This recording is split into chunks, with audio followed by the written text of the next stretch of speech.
5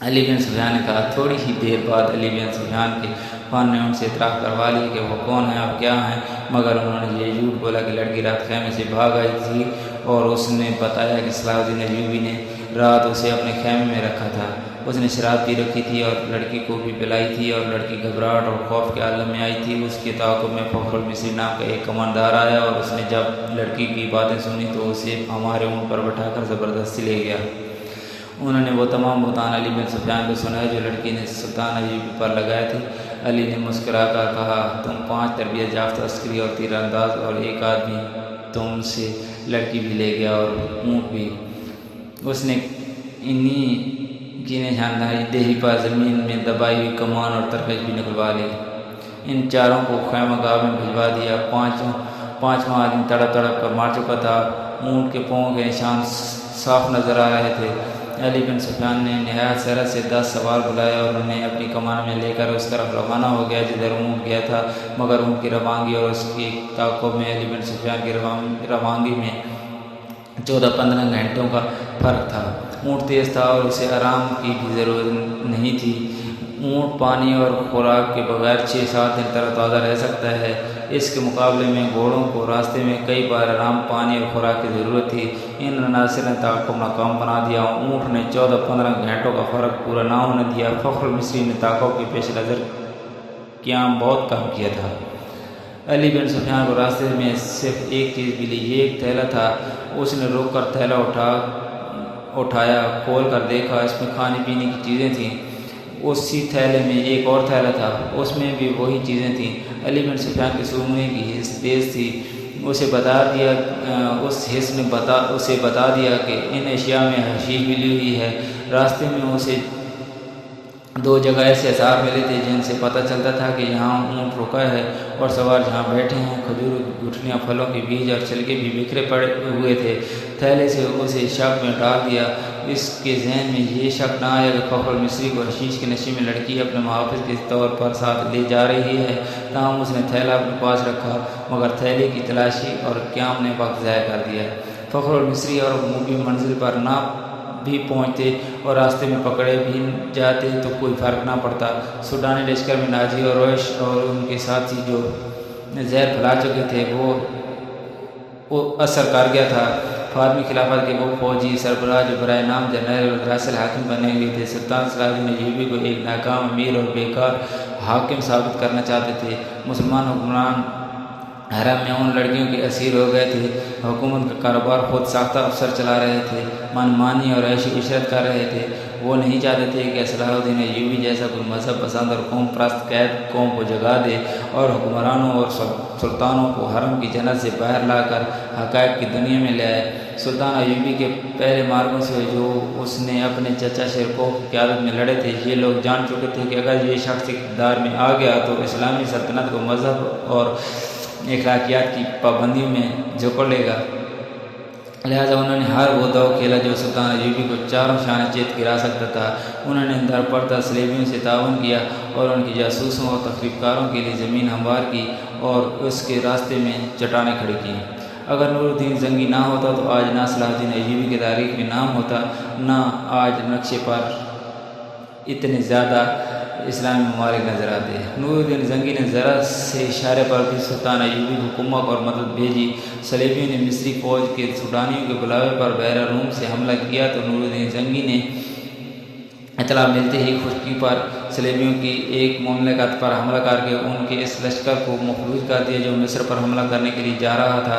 یہ سلطان ایوبی کا نظام جاسوسی ایسا تھا کہ اس نے صلیبیوں کو بیڑا غرق کر دیا۔